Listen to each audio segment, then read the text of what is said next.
like Radharani clones, but they're not clones. It's amazing. So the mantris are completely equal to Shrimati. Only their bodies are different. The mantris and Radharani are one soul and one life air, and they're all controlled by Radharani. And why do mantris love Krishna? Because we also love Krishna. why do they love? This is Ananda says question. So what's the answer? Because he's Radharani's lover.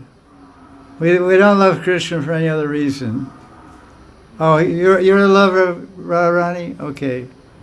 Just like Das Goswami says, if you tell me that Krishna has left Radhakund and gone to Dwarka, I say, okay, goodbye, good luck.